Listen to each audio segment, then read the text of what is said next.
Subscribe कीजिए महाविद्या साधक परिवार ऑफिशियल चैनल को। बेल आइकॉन को प्रेस कीजिए, ऑल ऑप्शन पर क्लिक कीजिए ताकि आने वाले वीडियोस की नोटिफिकेशन आपको मिलती रहे।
आज फिर आप सभी शिष्यों के सामने उपस्थित हुई हूँ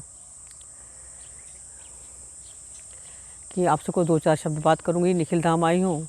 वैसे कल आना था निखिल धाम, 15 तारीख को आने का निश्चय किया था और कल शिष्य बहुत थे। शाम को 6 सवा 6 बज गए शिष्यों से मिलते मिलते, और सोचा आज चलो, बहुत दिन से कुछ बोला नहीं, कुछ तुम लोगों ने कुछ सुना नहीं, तो आज चलो चलते हैं।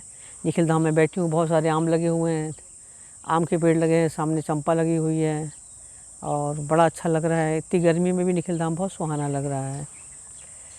सारे तोते हैं, आम खा रहे हैं और मुझे अच्छा लग रहा है कि चलो खा रहे हैं। तोते तोते आम खाते तो मुझे बहुत अच्छा लगता है।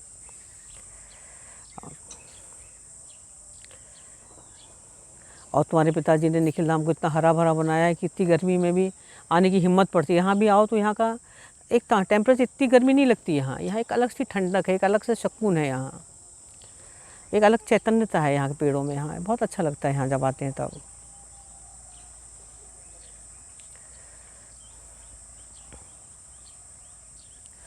बहुत सारे चिंतकों ने, बहुत सारे धर्म के लोगों ने,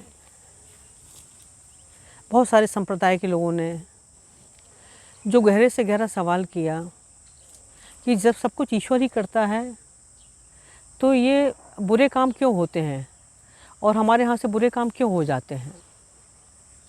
हर संप्रदाय के लोगों ने या और सभी के मन में ये बात उठती है कि जब सब कुछ ईश्वर ही कर रहा है तो दुनिया में गलत क्यों हो रहा है। कभी कभी हमारे यहाँ से भी गलत काम क्यों हो जाते हैं, आखिर ऐसा क्यों होता है। और सभी लोगों ने इसके अलग अलग जवाब दिए। किसी ने कहा ये गलत काम हम शैतान करवा लेता है, किसी ने कहा डेविल है, किसी ने कहा नेगेटिव पावर है। सब ने हर मत के लोगों ने अपने अपने सुझाव दिए, हर चिंतकों ने अपने अपने सुझाव दिए। पर भगवान कृष्ण वो तो परम योगी हैं, परम वैज्ञानिक भी हैं। तो भगवान कृष्ण ने बहुत अच्छा जवाब दिया। उन्होंने कहा ये प्रकृति त्रिगुणा है और इन तीन गुणों से ही सब कुछ है। इन तीन ही गुणों पर सब कुछ आधारित है। ये त्रिगुणात्मक है प्रकृति, इसमें 3 गुण हैं। और वैज्ञानिकों ने भी ये बात सिद्ध करी कि प्रकृति त्रिगुणा है। आज पश्चिम के लोग भी कहते हैं कि प्रकृति त्रिगुणा है, कि परमाणु को भी अगर हमने तोड़ा तो उसमें भी इलेक्ट्रॉन, प्रोटॉन, न्यूट्रॉन निकले और जिनका वही काम है जो जो तम का है, रज का है और सत का है, बिल्कुल सेम को।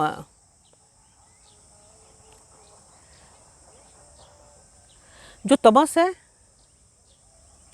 वह अवरोधक पावर है, वह रोकने वाली पावर है, वो रोकती है। अगर इस प्रकृति पर तमस ना हो तो बड़ा विस्फोट हो जाएगा। अगर आप एक पत्थर फेंकेंगे आसमान पर तो फिर वो नीचे नहीं आएगा, वो तो ऊपर ही ऊपर मंडराता रहेगा। पर जब अवरोधक पावर है, रोकने वाली शक्ति है, और यही ग्रेविटेशन है जिससे पत्थर नीचे आता है। इसी ग्रेविटेशन की वजह से हम चल पाते हैं। अगर ग्रेविटेशन नहीं होता, रोकने वाली पावर नहीं होती प्रकृति में, तो हम उड़ गए होते हैं, हम ज़मीन पर चल ही नहीं सकते थे। क्योंकि ये अवरोधक शक्ति है, ये इसी को, ये तमस है, ये तमस है जो हमें रोकता है, और इसी की वजह से हम चल पाते हैं। और ग्रेविटेशन है।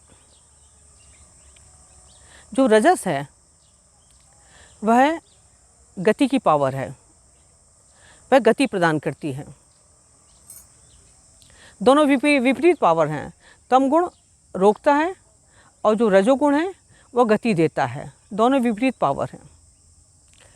एक ब्रेक है, जैसे एक गाड़ी में एक ब्रेक होता है और एक्सीलेटर होता है, तो गाड़ी में एक्सीलेटर भी चाहिए और ब्रेक भी चाहिए। तो दोनों ही विपरीत पावर हैं। और जो सत है वह संतुलन की पावर है, वह बैलेंसिंग पावर है। अगर आपकी कार में एक्सीलेटर भी है और अगर आपकी कार में ब्रेक भी है, क्योंकि बिना ब्रेक के कार नहीं चल सकती और बिना एक्सीलेटर के भी कार नहीं चल सकती है। पर अगर संतुलन, अगर आपकी कार में ड्राइवर नहीं हो तो कार में दुर्घटना हो जाएगी। संतुलन भी चाहिए। तो जो सत्वगुण है वो बैलेंसिंग पावर है। और ये तीन शक्तियाँ हैं, सत्व, रज और तम। ये तीनों ही शक्तियों के माध्यम से जो कुछ भी घटित हो रहा है, इन तीन के माध्यम से ही हो रहा है। हम जब भी गुरुत्वाकर्षण के ऊपर गए अंतरिक्ष यात्री, तो एक गुब्बारे के समान हो गए वो। अगर वो सीट बेल्ट नहीं लगाएं तो वो सीधे यान की छत से लटक जाएंगे। चंद्रमा पर भी 8 गुना कम तमस है, इसलिए चंद्रमा पर जो भी जाते हैं तो वहाँ चलना बहुत मुश्किल है, क्योंकि वहाँ ग्रेविटेशन नहीं है। यहाँ से 8 गुना कम तमस है। पर यहाँ जो तमस है, और ये तमस का गुण ये अवरोधक शक्ति है।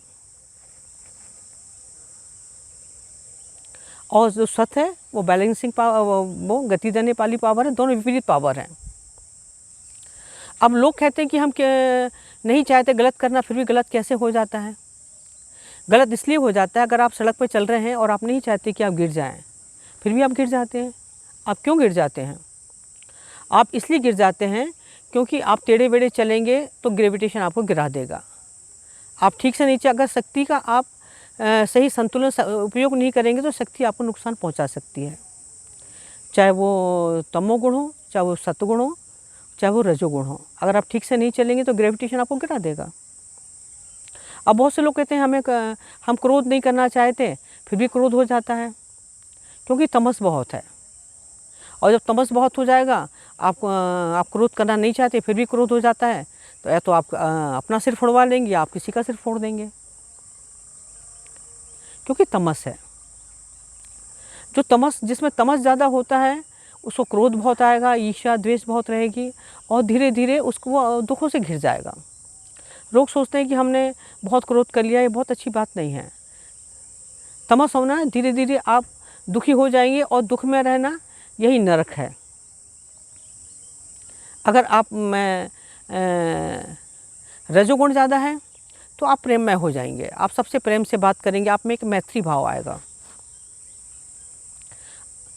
आपके अंदर मैत्री भाव आएगा, आपके अंदर प्रेम आएगा, तो आपके अंदर सुख प्रकट होगा।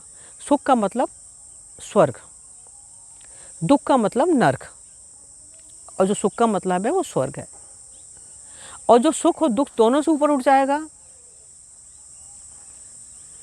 वो सतगुण है, वो मोक्ष है। आप कोई सा भी नाम दे लें। जो इलेक्ट्रॉन है, आप कहते हैं इलेक्ट्रॉन, प्रोटॉन, न्यूट्रॉन, ये पश्चिम ने नाम दिए। जो इलेक्ट्रॉन है वो नेगेटिव पावर है, वो निगेट करता है। जो प्रोटॉन है वो गति देने वाली पावर है, और न्यूट्रॉन जो है दोनों की बैलेंसिंग पावर है। आप कोई भी नाम दे दें, इलेक्ट्रॉन, प्रोटॉन, न्यूट्रॉन बोल दें, आप सतगुण, रजगुण और तमोगुण बोल दें, आप ब्रह्मा विष्णु महेश भी बोल सकते हैं। ब्रह्मा सृजन शक्ति है, विष्णु पालनहार हैं, वो बैलेंसिंग पावर है, और शिव संहार करता है। तो इस पृथ्वी पर जो कुछ भी घटित हो रहा है वो 3 गुणों के कारण हो रहा है। ये 3 गुण ही हमें हँसाते हैं, इन 3 गुणों के कारण हम रोते हैं, यही हमें धकाते हैं, यही हमें रुकाते हैं, यही हमें चलाते हैं। इन्हीं के से जन्म होता है, इन्हीं से मरण होता है और ये 3 गुण हैं, इन्हीं पर सब कुछ निर्भर है। आपके जीवन में जो कुछ भी घटित होता है इन 3 गुणों की वजह से घटित होता है। आज फिर इतना ही, जब मिलेंगे तब बात करेंगे इसके बाद फिर। नमस्कार, मैं महाविद्या साधक परिवार से आपको संबोधित कर रहा हूं और आज 15 तारीख है, 15 मई है और इस साल भीषण गर्मी है। भोपाल में रिकॉर्ड तोड़ गर्मी है और टेम्परेचर होगा 47 डिग्री, 45 से 47 के बीच में होगा इस समय। और शाम के 5:15 साढ़े 5 बज रहे हैं और रविवार का दिन है। आने के 2-3 मुख्य कारण हैं। सबसे बड़ी बात तो ये है कि आपकी माता साधना जी निखिल धाम की फाउंडर हैं, निखिल धाम की संस्थापक हैं। निखिल धाम के लिए सारा कुछ उन्हीं के देख रेख में, उन्हीं की आर्थिक स्थिति के बदौलत, उन्हीं की सारी चीज़ों के बदौलत, उन्हीं की इच्छा शक्ति के कारण ये निखिल धाम का निर्माण संभव हो पाया है और सूक्ष्मता से संभव हो पाया है। और उनकी प्रबल इच्छा रही थी कि गुरुजी निखिल धाम में विराजमान हो, तो उन्होंने अपने देख रेख में बड़े गुरुजी की निखिल धाम में स्थापना कर रखी है और महाविद्या साधक परिवार माता जी ने ही निर्मित किया है। और आपकी माता जी का जन्मदिन है 4 जून का। पिछले 2-3 वर्षों से हम लोग 4 जून नहीं मना पाए, कोरोना के चलते कहीं नहीं मन पाया, ऑनलाइन हुआ होगा। और पर हाँ, इस साल मैंने ये निर्णय लिया है कि ऑफलाइन होगा 4 जून। और 4 जून इसलिए महत्वपूर्ण है कि निखिल धाम की आपकी माँ है, आपकी माँ का जन्मदिन है। और 4 जून इसलिए आप सभी शिष्यों को हर हालत में आना है और जो नए हैं, पुराने हैं, जो नहीं आते हैं वो भी आए किसी तरह से, और थोड़ा एक्स्ट्रा एफर्ट भी करें कि हमको पहुंचना है तो पहुंचना है। और मैं चाहता हूं 4 जून को नई दीक्षाएं भी हों। बहुत सारे आपके घर परिवार के लोग या सारे लोग जो होते हैं उनकी दीक्षाएं नहीं हो पाती हैं। जो ये शिष्यों को, इसका आयोजक वैसे तो मैं हूँ यहाँ पे, पर इसके आयोजक आप सब शिष्य हैं। माता जी 4 जून के बारे में नहीं बोलेंगी, बड़े गुरु जी के जन्मदिन के बारे में बोल सकती हैं, मेरे जन्मदिन के बारे में बोल सकती हैं, पर 4 जून के बारे में नहीं बोलेंगी। और उन्होंने इतना सब कुछ किया है महाविद्या साधक परिवार के लिए, इतना किया है कि उनको क्या कोई देगा, क्या गिफ्ट देगा, क्या कोई करेगा। पर यही एक साइलेंट जिसे कहते हैं और एक सबसे देने का जो एक तरीका है या जो वो है कि आपकी प्रेजेंस, आपकी मौजूदगी, आप बच्चों मैं तो कभी गुस्सा भी हो जाता हूँ, गर्म भी हो जाता हूँ, पर वो तो हर चीज़ से प्रेम से सुनती है और आउट ऑफ द लाइन जाके काम भी करती है, सारी चीज़ें करती हैं। तो माँ है। तो मदर्स डे मना लेने से क्या होता है, कागज़ भेज दिया या अच्छा सा कागज़ के ऊपर लिख के दे दिया, सब कुछ कर दिया, वो एक अलग विषय है। एक स्वतः संज्ञान लो आप लोग। और मैं देखना चाहता हूँ कि संस्था में लोगों में स्वतः संज्ञान कितना है। स्वयं आत्मावलोकन करो और जितने आप आओ, एक आदमी अपने आप को स्वयं समझे। मैं आपको फ्री हैंड दे रहा हूँ कि जितने नए दीक्षार्थी ला सकते हो ले आओ, जितने लोग ला सकते हो ले आओ, जितने लोग माता जी के जन्मदिन पे आ जाए। हम बहुत धूमधाम से, बहुत अच्छे से मनाएंगे जन्मदिन और दीक्षाएं विशेष होंगी। और दीक्षाओं के बारे में देख रहा था तो 4 जो जून का महीना है उसे ज्येष्ठ कहते हैं। तो ज्येष्ठ मतलब जो सबसे बड़ा महीना जिसमें सूर्य सबसे ज़्यादा निकलता है, सबसे बड़ा दिन होता है ज्येष्ठ का महीना, ज्येष्ठा महीना। और पंचमी के दिन जन्मदिन है, शनिवार का दिन है। एक तो पुष्य नक्षत्र पूरे दिन भर है, तो पुष्य नक्षत्र शनिवार के दिन भर होना अपने आप में महत्वपूर्ण है। और शनिवार के दिन अगर पंचमी भी पड़ जाए तो तांत्रिक लक्ष्मी का योग बनता है, पंचमी लक्ष्मी योग है।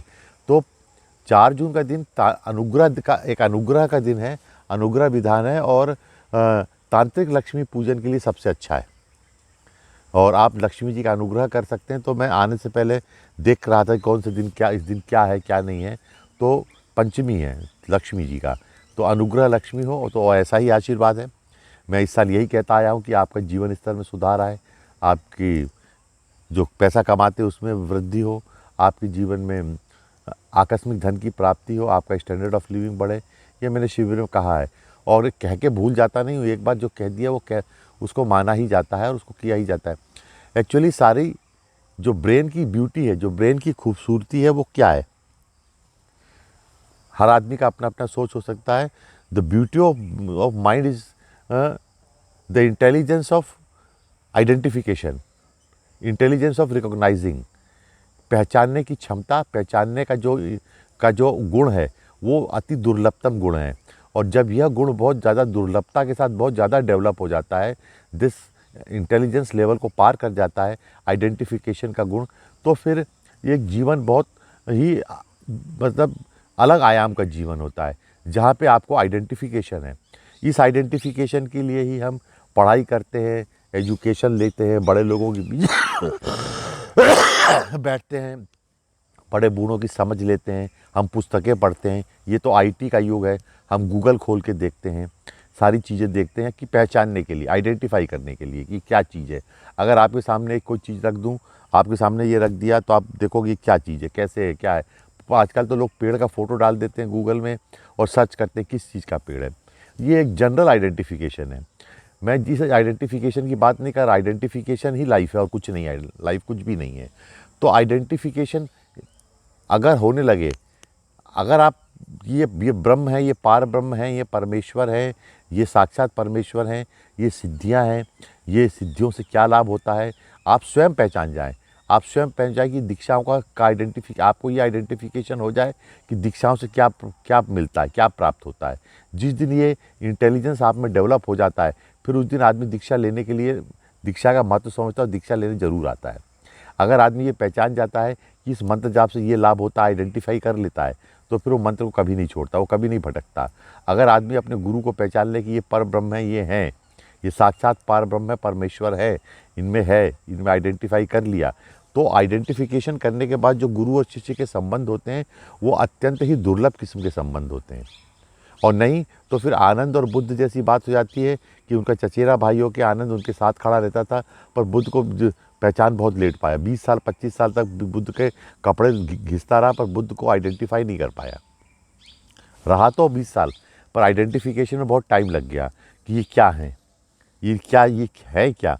तो जब वो नेति नेति कह उठते हैं, तो ऋषि मुनियों में और हमारे योगियों में और हमारे जो साधकों में एक दृष्टि होती है आइडेंटिफिकेशन की, वो एक दृष्टि में पहचान लेते हैं। कभी कभी हो सकता है वो पहचान लेते हैं, समझ जाते हैं। जैसे बच्चा माँ बाद में बोलता है, ऐसा नहीं कि पैदा होते से कोई बच्चा माँ बोल देता है, पर वो आइडेंटिफाई कर लेता है, आइडेंटिफिकेशन हो जाता है कि ये मेरी माँ है। वो मुस्कुरा देता है, हाथ बढ़ाता है, छोटा रहता है, महीने 2 महीने का 3 महीने का जो भी हो, हाथ बढ़ाता है, अपनी माँ को बुलाता है, अपनी माँ के पास कंफर्ट फील करता है।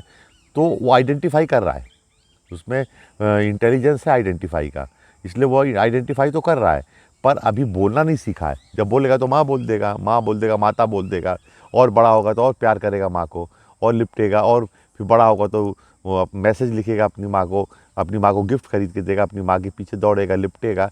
लॉट ऑफ थिंग्स आर, वो अपने आइडेंटिफिकेशन को इसके द्वारा शो करता जाएगा जैसे जैसे उसकी उम्र बढ़ती जाएगी। पर आइडेंटिफिकेशन तो उसने कर लिया।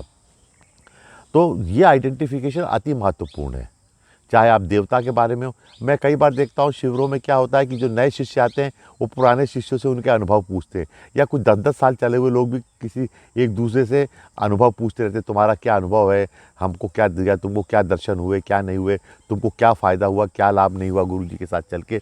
ऐसा लगता है वो शिष्य नहीं, टीवी चैनल के में वो जो घूमते हैं ना, टीवी चैनल वाले उनके जो माइक लेके घूमते रहते हैं, आप इस संस्था जुड़े तो आपको क्या मिला क्या नहीं मिला, वो बेकार के लोग बिल्कुल, जिसे कहना चाहिए कि इस समाज में सबसे निचली श्रेणी पे खड़े हुए व्यक्ति जो होते हैं उस तरह की बातें करते हैं कि तुमको क्या फ़ायदा हुआ, क्या लाभ हुआ।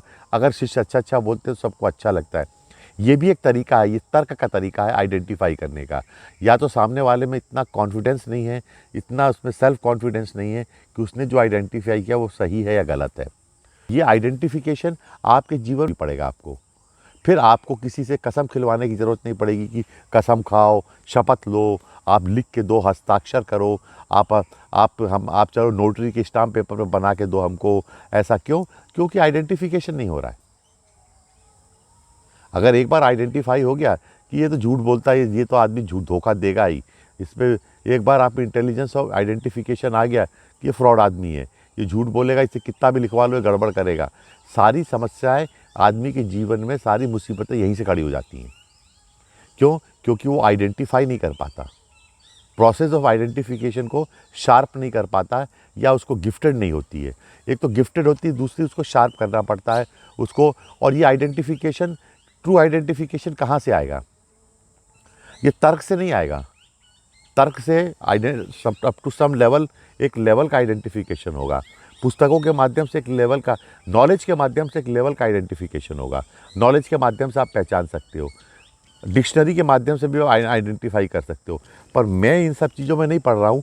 मैं जो कह रहा हूँ वो इंट्यूशन है, जो हृदय की असीम गहराई है। हृदय की असीम गहराई होगी, जो असीम गहराई से जब इंट्यूशन उठता है, जब वेवलेंथ उठती है, जब प्रोसेस उठती है, तो उससे जब आप पहचानते हो हृदय की असीम गहराई से, भले आप उसको व्यक्त करो या ना करो, जो इंट्यूशन पावर आता है वही कहलाता है आइडेंटिफिकेशन।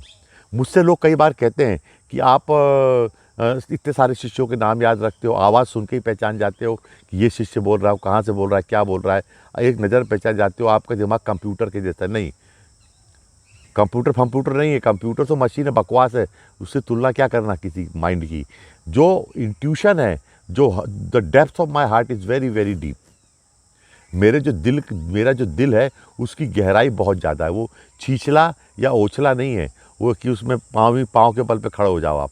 उस पर अगर आप एक बार उतरे तो नीचे, इतने नीचे जाओगे कि पूछने वाली बात नहीं। असीम गहराई, उसको माप नहीं पाओगे आप नीचे तक डुबकी लगाते लगाते थक जाओगे कि कहाँ इसका तल है, पर उस तल तक आप नहीं पहुँच पाओगे। तो ये आइडेंटिटी वहाँ से जब इंट्यूशन की वेवलेंथ उठती हैं, क्योंकि सागर की जो लहर उठती है, वो जो सागर के ऊपर उथले, उस सागर में कोई लहर नहीं उठती। जितना गहरा सागर होगा उतनी बड़ी लहर उठेगी, ये सिद्धांत है।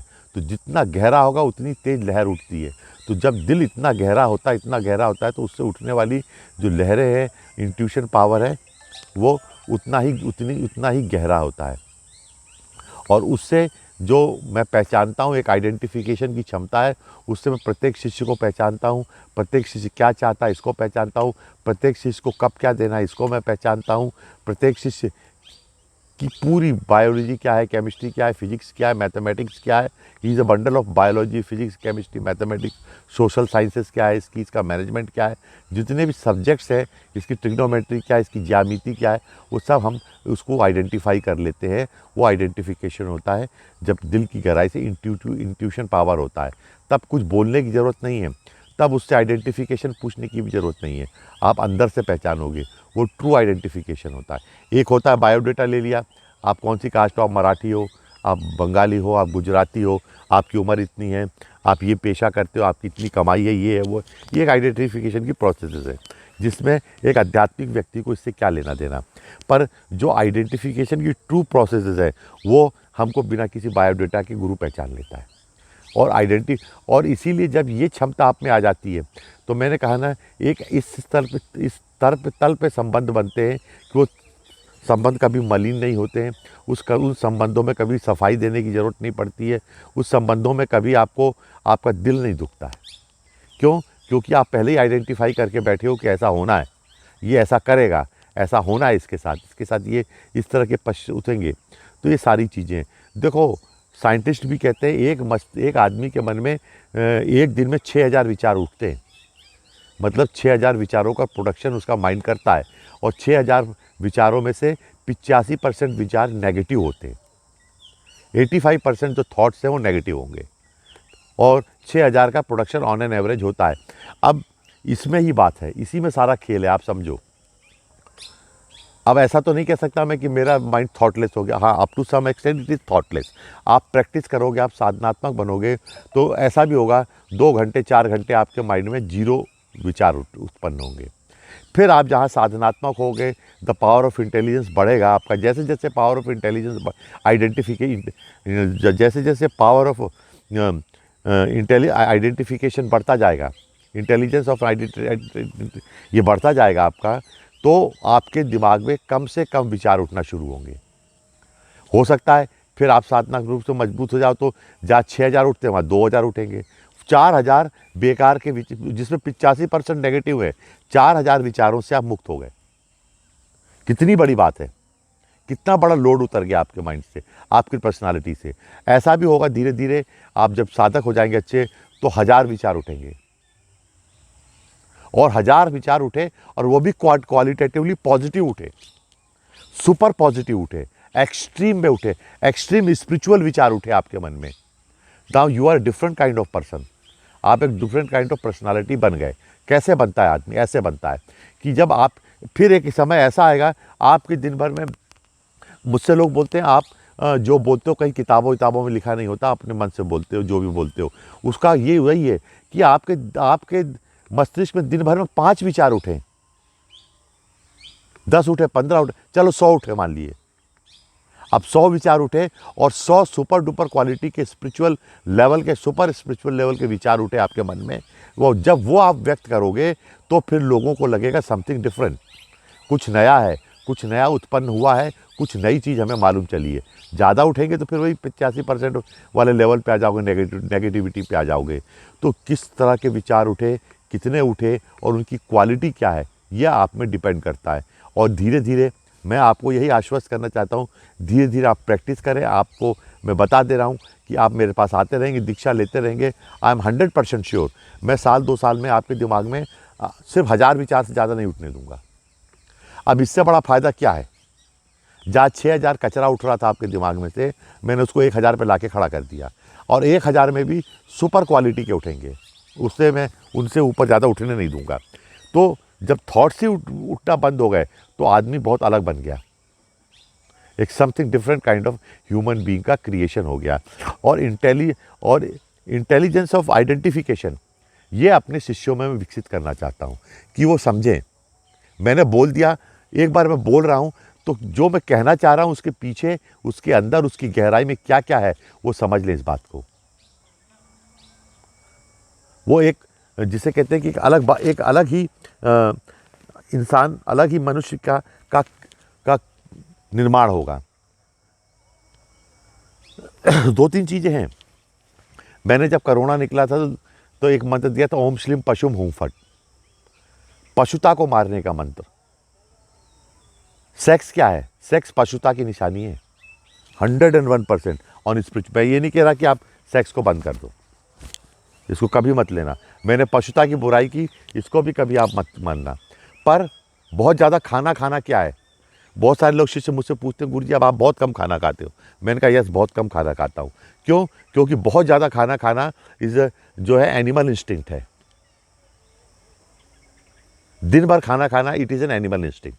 अच्छी है बुरी है ये कोई मैटर नहीं करता। बहुत ज़्यादा सेक्स के बारे में सोचना, सेक्स के बारे में उलझे रहना, सेक्स की बातें करना, ये एनिमल इंस्टिंक्ट है। आप वो पिक्चरें पसंद करते हो जिसमें एक आदमी 20-20 लोगों को मारता है, हिंसा, बहुत ज़्यादा हिंसा एनिमल इंस्टिंक्ट है। आप उसे पसंद करते हो जो एक आदमी एक तलवार लेके 25 लोगों की गर्दन काट सकता है। ऐसे लोगों का ही आज तक महिमा मंडन हमारे विश्व में हो रहा है, हर जगह होता है। आप कोई भी पिक्चर उठा के देखो, कोई भी नाटक देखो, कोई भी चीज़ देखो, उसमें महिमा मंडन किसका है? एक आदमी अगर 50 लोगों को लाते घूसे से मार सकता है तो उसका महिमा मंडन ही ज़ीरो। एक आदमी 50 लोगों को इतनी बुरी तरह मार रहा है, हाथ पांव तोड़ दे रहा है, खून निकाल दे रहा है, उसका महिमा मंडन क्यों? क्योंकि एनिमल इंस्टिंक्ट सब में भरी पड़ी है। अपने प्रतिद्वंदी को मार खाते हुए देख के, हाथ पांव टूटते हुए देख के कुश्ती के रिंग में बड़ा मजा आता है लोगों को, क्योंकि एनिमल इंस्टिंक्ट भरी हुई है। उन खेलों में, मुक्केबाजी के खेलों में, फुटबॉल के खेलों में या क्रिकेट के खेलों में इतना जुनून क्यों है? क्योंकि एनिमल इंस्टिंक्ट भरी हुई है। जहाँ पे प्रतिस्पर्धा है, जहाँ पे मार काट है, जहाँ पे अति में भोजन है, अति में सेक्स है, अति में विलासिता है, अति में पैसा कमाने की प्रवृत्ति है, ये अति में सारी। अब ये सारी चीज़ें तो एक, जैसे जैसे सोसाइटी पाश्विक होगी, जितनी पाश्विक होती है उतनी खतरनाक होती है लेवल ऑफ डिग्री पे। आप अफ़गानिस्तान क्यों नहीं जा सकते? क्योंकि अफ़गानिस्तान में तो हमारे जैसे मनुष्य रहते हैं। हम अफ़गानिस्तान या पाकिस्तान जाना क्यों नहीं पसंद करते, या अदर मुस्लिम मिडिल ईस्ट कंट्रियों में जाना पसंद क्यों नहीं करते? क्योंकि पशुता बहुत ज़्यादा है। आँख के बदले आँख निकालने का सिद्धांत है, जरा जरा सी बात पे मार डालने का सिद्धांत है, जरा जरा सी बात पे कत्ल कर देने का सिद्धांत है। बहुत ज़्यादा दमन है, शोषण है, ये पशुता है। हम उस सोसाइटी को पसंद नहीं करते जहाँ पे ये बहुत ज़्यादा मौजूद है। हम उस सोसाइटी को हमेशा पसंद करते हैं जो लिबरल है, जो अच्छी है, जहाँ पे हमें खुल के सब कुछ मिलता है, सारी बातें होती हैं, हम उनको पसंद करते हैं। उन सोसाइटी को हम बहुत पसंद करते हैं। तो ये सिर्फ डिग्री पशुता का की डिग्री है, और जैसे जैसे पशुता खत्म होती जाएगी, आप देखो पशु पशु को मार के खाता है, जानवर जानवर को मार के खा जाता है, कच्चा खा जाता है, और बिना उसको कोई पाप पुण्य भी नहीं। मैंने कहा लेवल ऑफ आइडेंटिफिकेशन है, इंटेलिजेंस ऑफ आइडेंटिफिकेशन है। पशु में आइडेंटिफिकेशन ही नहीं है, पाप और पुण्य के बीच में तो बहुत महीन रेखा है, सही और गलत के बीच में तो बहुत बारीक रेखा है, अच्छे और बुरे के बीच में बहुत बारीक रेखा है। और वहाँ पे इतना शार्प आपका जो लेवल है इंटेलिजेंस ऑफ आइडेंटिफिकेशन, इतना शार्प और इतना स्ट्रांग होना चाहिए कि आप उस महीन लेयर को भी भेद कर समझ सको ये गलत है, सही है। बहुत ज़्यादा फर्क नहीं है, तर्क के माध्यम से उस डिफरेंस को हम नहीं समझ सकते, हम नहीं, बिल्कुल नहीं पहचान सकते। हम अपनी पंचभूतों के, हम अपनी पंचेंद्रियों के माध्यम से मार खा जाएंगे। पंचेंद्रियों के माध्यम से आइडेंटिफिकेशन तो सामान्य आइडेंटिफिकेशन है, पर जिस आइडेंटिफिकेशन की मैं बात कर रहा हूँ वो इंट्यूटिव आइडेंटिफिकेशन, अंदर से इंट्यूशन से आइडेंटिफिकेशन है, वो एक अलग विषय है, एक अलग चीज़ है। और ये पशुता, ये सारी समस्याओं की जड़ है। हम एक पशुतुल्य सोसाइटी में रहकर एक निर्मम, कठोर, शोषण करने वाली, खा जाने वाली, खून चूस लेने वाली, जिस तरह से जानवर बुरी तरह से बर्बरता से मार के खा जाता है, टुकड़े टुकड़े कर देता है, ऐसी सोसाइटी में रहकर, पशुतुल्य सोसाइटी में जहाँ पे पशुता ही पशुता भरी हुई हो, वहाँ बैठ हम इंसान कैसे बन सकते हैं, ह्यूमैनिटी कैसे डेवलप हो सकती है? बहुत मुश्किल और बहुत इम्पॉसिबल काम है। ये जो शिविर होते हैं ये एक ह्यूमैनिटी से भरपूर शिविर होते हैं, एक इंसानियत से भरपूर शिविर होते हैं, और एक ऐसे गुरु के सानिध्य में शिविर होते हैं जो अपनी पशुता को बहुत पीछे छोड़ आया है, जो एक रोटी सुबह खाता है, एक रोटी शाम को खाता है, बहुत सारी चीज़ों को पीछे छोड़ दिया है। उसकी दृष्टि पशु दृष्टि नहीं है, किसी चीज़ पे झपट्टा मारने की, किसी चीज़ को पकड़ने की, किसी चीज़ को कब्जा करने की, छीनने की दृष्टि नहीं है उसमें। वो पशुओं को पसंद भी नहीं करता, वो बहुत ज़्यादा चंट चालाक और बहुत ज़्यादा ऐसे लोगों, इस तरह के लोगों को पसंद भी नहीं करता। ये आइडेंटिफिकेशन ऐसा है कि पूरा विश्व इस समय सिर्फ अपनी पहचान बनाने में लगा हुआ है। हमें पहचानो। आज लोग फेसबुक का उपयोग करते हैं, सारी चीज़ों का उपयोग करते हैं, आज जितने भी आईटी माध्यम का उपयोग करते हैं सिर्फ एक पहचान बनाने के लिए। इतने विज्ञापन करते हैं, इतने पोस्टर लगाते हैं, इतनी सारी बातें होती हैं, इतनी सारी चीज़ें होती हैं, ये सारी की सारी चीज़ें होती हैं पहचान बनाने के लिए। और दुख बहुत ज़्यादा होता है जब स्पिरिचुअलिटी में भी लोग अपनी पहचान बनाने की कोशिश करते हैं। स्पिरिचुअलिटी को बहुत क्लियर समझ लो आप। अगर आप स्पिरिचुअलिटी किसी और मीन्स को अपनाने के लिए यूज़ करते हैं, सपोज अगर आज स्पिरिचुअलिटी का उपयोग, मेरे यहाँ कोई आता था, मैंने बात करना बंद कर दिया, छोड़ दिया। किसी संस्था से related some people are coming, मैंने उनको भगा दिया। क्यों? क्योंकि उन्होंने स्पिरिचुअलिटी को एक मीन्स बनाया, एक माध्यम बनाया पैसा कमाने का, एक माध्यम बनाया अपनी पहचान बनाने का, एक माध्यम बनाया अपने अहम को जागृत करने का, एक माध्यम बनाया अपने आप को प्रदर्शित करने का। लोग सिद्धियाँ भी इसलिए चाहते हैं कि एक माध्यम बनाए अपने आप को समथिंग होने का। नॉर्मली मेरी ऐसे लोगों से मैं हमेशा कन्ना काट लेता हूँ, किनारा काट लेता हूँ, अलग हट जाता हूँ कि आप स्पिरिचुअलिटी एक चीज़ है जिसको आप ऐसा छोड़ दीजिए। स्पिरिचुअलिटी आप जितने मीन्स हैं उनको आप माध्यम बनाइए स्पिरिचुअल होने का, then you are on the right path. आप पे पैसा है, पैसा अगर स्पिरिचुअलिटी का मीन्स बन जाता है, टू बिकम स्पिरिचुअल होने का मीन्स बन जाता है, तो आप समझ लीजिए कितनी बड़ी बात हो जाएगी। आपकी यश, प्रसिद्धि, कीर्ति, आपकी ताकत, आपकी बुद्धिमत्ता, आपका इंटेलिजेंस, आपकी आंतरिक ताकत, आपकी सोच अगर इस मीन्स बन जाते हैं स्पिरिचुअलिटी में आपके पहुंचने का, तो वो बहुत बड़ी बात है। होना यही चाहिए बस। और मैंने अपने जीवन में जो कुछ भी रहा है उसको एक स्पिरिचुअलिटी में मीन्स बना दिया। चाहे मेरे पास पैसा रहा हो, चाहे मेरे को दो लोग जानते हों, चाहे मेरी बुद्धि हो, तीक्ष्ण बुद्धि हो, चाहे मेरी मेमोरी हो, चाहे मेरा इंटेलिजेंस हो, चाहे whatever, so and so for, उसको मैंने मीन्स बना दिया to become spiritual, to be a spiritual. और मैंने स्पिरिचुअलिटी को कभी ये मीन्स नहीं बनाया कि स्पिरिचुअलिटी ये मीन्स बन जाए अदर चीज़ों के लिए। ये एक मूलभूत रूप से अंतर है। ये अंतर आपको पशुता और ह्यूमैनिटी और देवत्व की तरफ ले जाएगा। जब आप सारे मीन्स को उपयोग कर लेंगे स्पिरिचुअल होने के लिए, तो आप देवत्व की तरफ बढ़ जाएंगे। और आप अगर स्पिरिचुअलिटी का उपयोग कर लेंगे अदर मीन्स को प्राप्त करने के लिए, तो आप पशुत्व की निचली श्रेणी में पहुंच जाएंगे। पशुता में भी बहुत सारी श्रेणियां हैं, उसकी निचली श्रेणियों में आप मूवमेंट करने लगेंगे।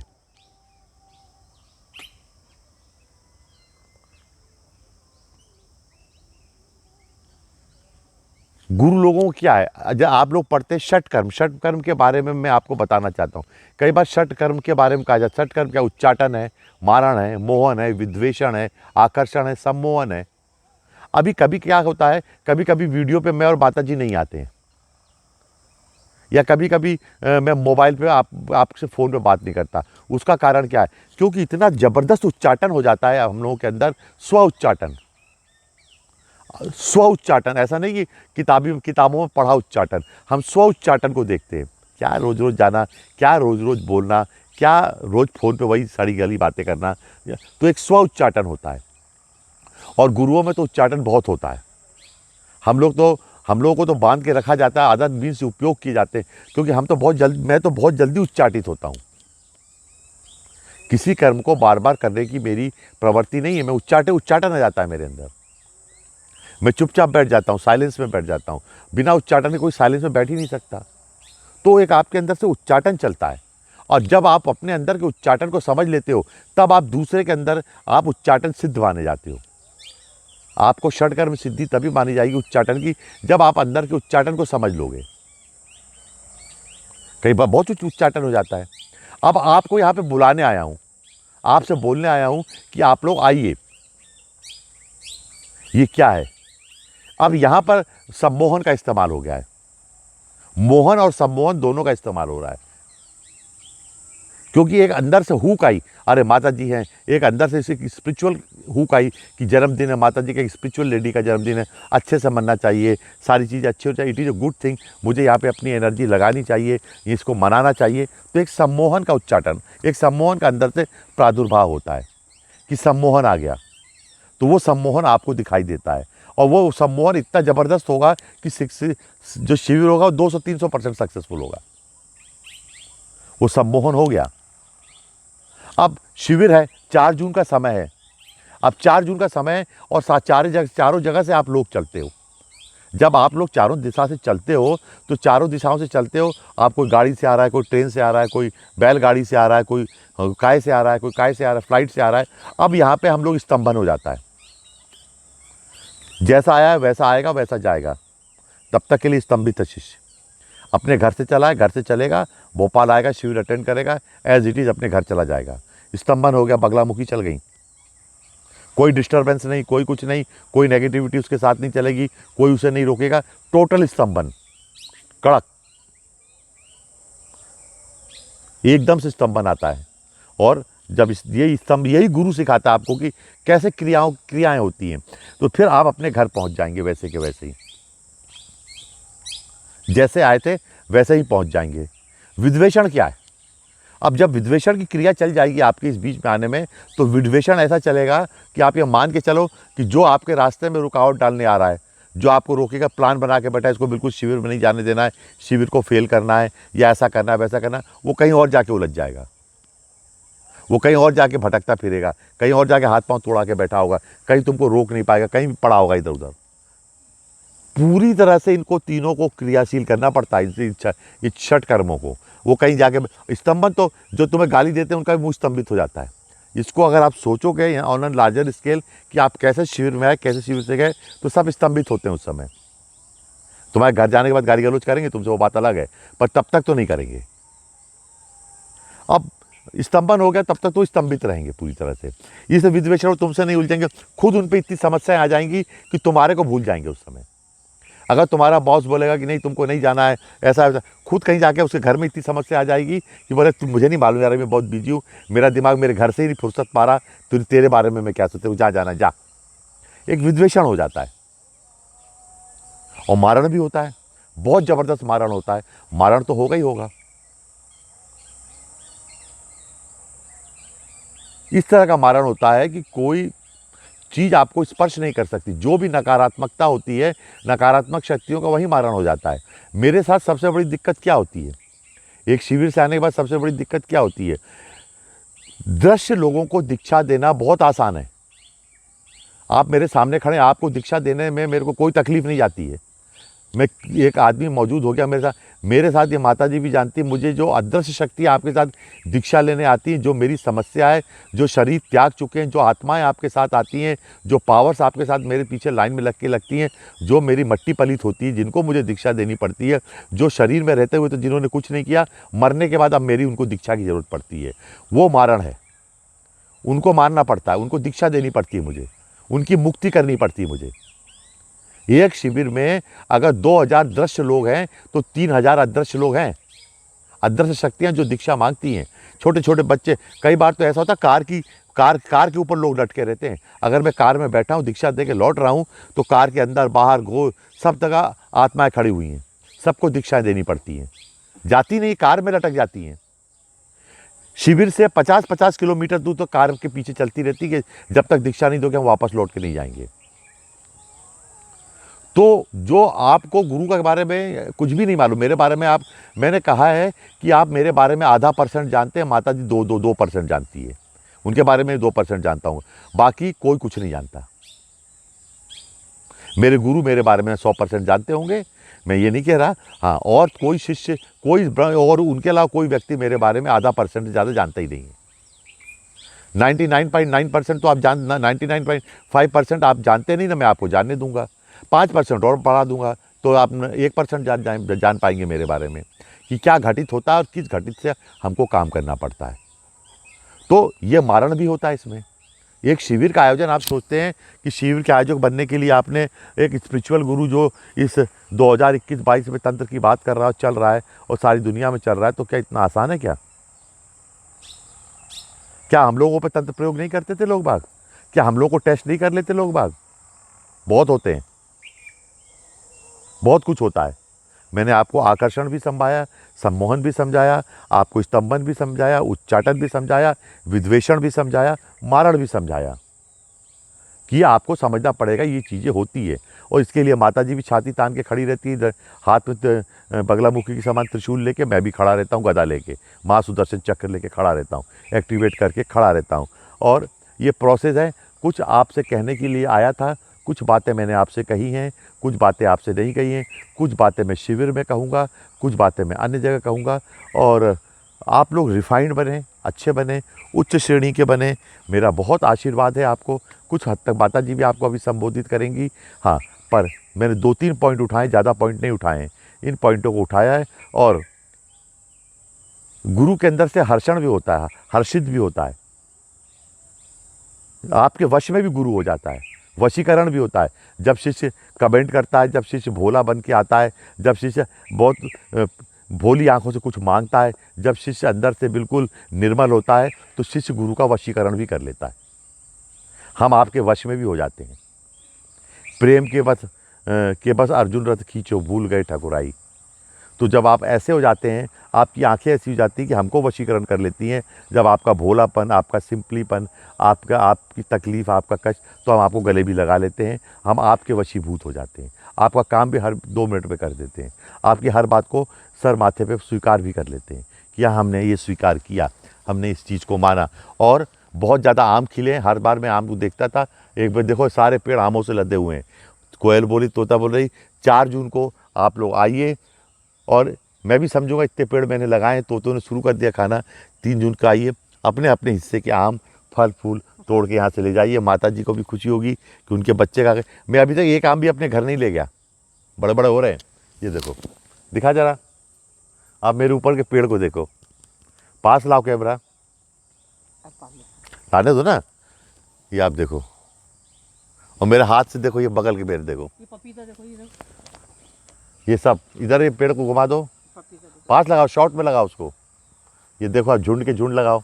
ये आप लोगों का इंतज़ार कर रहे हैं, क्योंकि 2-3 साल से, और 4 जून का समय, जब माता जी पैदा हुई थी तो खूब बारिश हुई थी, धनाधन। होशंगाबाद में नर्मदा किनारे की, नर्मदांचल की बेटी हैं। तो देखते हैं, मैं बारिश तो रोकता नहीं कभी। 4 जून को देखते हैं, ऐसी गर्मी मिलेगी, बारिश मिलेगी क्या मिलेगा? मौसम सुपर। हाँ, मैं वादा करता हूँ आपसे, मौसम सुहावना होगा, अच्छा होगा, इससे तो लाख गुना अच्छा होगा, और आपकी यात्रा भी सुखद होगी। और हम सब मिलके उस दिन हो सका तो तांत्रिक लक्ष्मी दीक्षा प्रदान करूंगा मैं। दीक्षा आप पूछना चाहो तो समय काल के हिसाब से आप पंचांग देख लो, पंचमी का दिन है, तांत्रिक लक्ष्मी दीक्षा दूंगा। मैंने आज तक तांत्रिक लक्ष्मी दीक्षा दी नहीं है, और मैं लक्ष्मी पे ही कंसंट्रेट कर रहा हूँ, क्योंकि चलिए, लक्ष्मी है तो सब कुछ है आपके पास। और इसी के साथ मेरा आपको बहुत बहुत आशीर्वाद है। संध्या की बेला है, माता जी आपको संबोधित करेंगी, फिर हम बात करेंगे।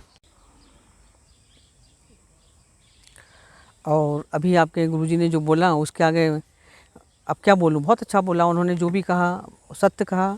और 4 जून को आपकी तांत्रिक महालक्ष्मी दीक्षा होने वाली है। आप सभी लोगों को तांत्रिक महालक्ष्मी दीक्षा प्राप्त होगी।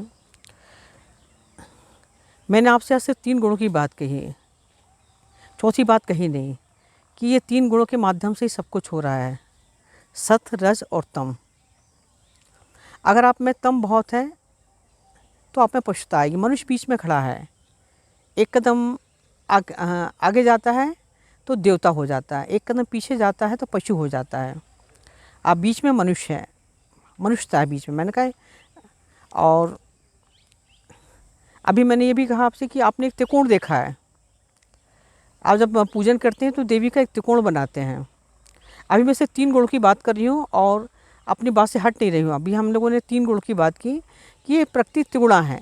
तो आप एक त्रिकोण बनाते हैं, जब पूजा करते हैं तो 2 लाइन आमने सामने खींचते हैं, एक ऊपर लाइन खींचते हैं, 2 कोण नीचे, एक लाइन ऊपर सीधी होती है, तब आपका त्रिकोण बनता है। तो जो ऊपर की लाइन है वो सतोगुण है, आजू बाजू 2 विपरीत पावर हैं, वो तमोगुण और रजोगुण है, और सतगुण उनको बैलेंस करता है। यही ब्रह्मा विष्णु महेश हैं। शिव हमारे पापों का संहार करते हैं, विष्णु पालनहार है, और ब्रह्मा जो हैं वो सृजन करते हैं। ये 3 शक्तियाँ ही हमें चला रही हैं। आध्यात्मिक जीवन में भी इनका बहुत महत्व है, भौतिक जीवन में भी इनका महत्व है। अगर आप ध्यान करते हैं, आप साधनाएं करते हैं, आप ध्यानस्थ होते हैं, ध्यान में बैठते हैं, जब मंत्र जाप करते हैं तो धीरे धीरे आपके अंदर से तम कम होने लगता है। जो साधना व्यक्ति होता है वो उसका तम कम होने लगता है, उसके अंदर से पशुता कम होने लगती है। और ये वायुगमन सिद्धि क्या है? वायुगमन सिद्धि यही कि तम कम होगा तो गुरुत्वाकर्षण से आप ऊपर उठ जाएंगे। कई बार मैंने अपने आप को देखा है प्राणायाम करते समय, ध्यान करते समय, कि शरीर ऊपर उठ जाता है, क्योंकि तम कम हो गया। और जब तक तम कम नहीं होगा तब तक सिद्धियाँ नहीं आती। जैसी जैसी आप साधनाएं करेंगे तो आप गुरुत्वाकर्षण से ऊपर उठ जाएंगे। मैंने कहा ना, चंद्रमा पर 8 गुना कम तमस है। आपके शरीर में जब तमस कम होगा तो आप गुरुत्वाकर्षण से धीरे धीरे ऊपर उठेंगे। वायुगमन सिद्धि है। बड़े गुरुजी ने तमस को भी पूरा कंट्रोल कर दिया, तो सिद्धाश्रम चले जाते थे, क्योंकि तम उनके कंट्रोल में आ गया था, एक बैलेंसिंग पावर आ गई थी, वो शायद शरीर चले जाते थे सिद्धाश्रम, और शरीर वापस लौट आते थे, क्योंकि वायुगमन सिद्धि थी शरीर। तो ये सत, रज और तम। मैं जब दीक्षा भी देती हूँ, जब कोई शिष्य मेरे पास आता है तो मैं देखती हूँ उससे पशुता ज़्यादा है, देवत्व ज़्यादा है, क्या है इसमें। अगर इसमें पशुता ज़्यादा है तो उसको कम करना पड़ता है, मैं बैलेंस करती हूँ। मैं ये नहीं कहती तम नहीं हो आपके पास या रज नहीं हो, मैं बैलेंस करती हूँ उसमें। दीक्षा के शक्तिपात के माध्यम से भी बैलेंस किया जाता है। आप देखते हैं कि जब आपकी दीक्षा हो जाती है तो आपके अंदर एक आनंद आने लगता है, आपको अच्छा लगने लगता है, आपका क्रोध खत्म हो जाता है, आपको जीवन की सार्थकता और जीवन की व्यर्थता समझ में आने लगती है। क्योंकि जब तम बहुत ज़्यादा होगा, निगेटिव तम है, निगेट करता है तम, और जब नेगेटिव पावर्स कम हो जाएगी तो आपके अंदर सत्गुण आएगा, आपके अंदर रजोगुण आएगा। यही महालक्ष्मी है, यही महाकाली, महालक्ष्मी, महासरस्वती। चाहे महाकाली बोलो, महालक्ष्मी, महासरस्वती बोलो, महालक्ष्मी बैलेंसिंग पावर, वो आपके जीवन को बैलेंस करती है। आपके जीवन, चाहे भौतिक जीवन हो, आध्यात्मिक जीवन, आपका गृहस्थ जीवन हो, आपको बैलेंस देती हैं। वो आपको जीवन में सुख भी देती हैं, वो आपको समृद्धि भी देती हैं, वो आपको अंदर अच्छा, वो सब कुछ देती हैं, जीवन में पूर्णता प्रदान करती हैं, अच्छा स्वास्थ्य भी देती है। वो बैलेंसिंग पावर है महालक्ष्मी। विष्णु बैलेंसिंग पावर है, वो ड्राइवर हैं। अगर महालक्ष्मी नहीं हो तो आपकी कार नहीं चल सकती, आप नहीं चल सकते आप। तो ये आपका जीवन त्रिगुणात्मक है और ये तीनों शक्तियाँ आपको चला रही हैं। दीक्षा के माध्यम से भी मैं यही देखती हूँ कि आपके अंदर कौन सी शक्ति है ज़्यादा देनी है आपको। आपके अंदर जब आपके अंदर कोई आप बहुत सारी समस्याएं लेके आते हैं, माता जी ये शत्रु है, ये परेशानी है वो, तो उस समय दीक्षा देती हूँ तो तमो काली तत्व बढ़ा देती हूँ आपके अंदर कि ठीक है आपके अंदर काली तत्व है। जब आप कहते हो कि माता जी हम पढ़ने में होशियार बनना, अच्छा होशियार बनना चाहते हैं, हमारी पढ़ाई नहीं हो रही है, ऐसी दीक्षा दे दीजिए तो उसके अंदर एक अलग पावर दी जाती है। जब आप को बहुत ज़्यादा गति की ज़रूरत होती है तो आपको एक अलग पावर दी जाती है।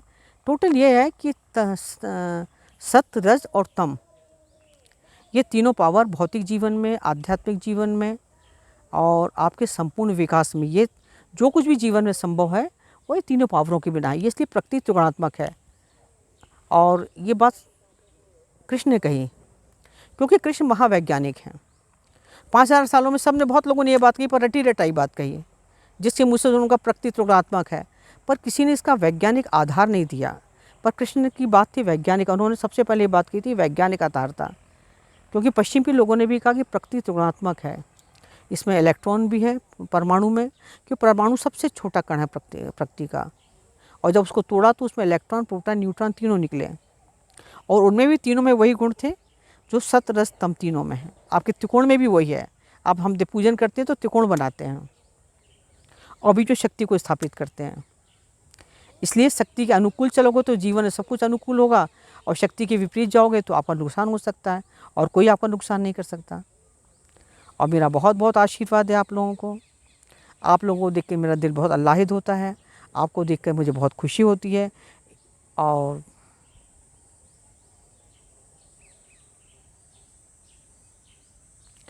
आप लोगों को देख दिल में कुछ होता है। और बहुत आशीर्वाद के साथ तुम्हारी गुरु माँ।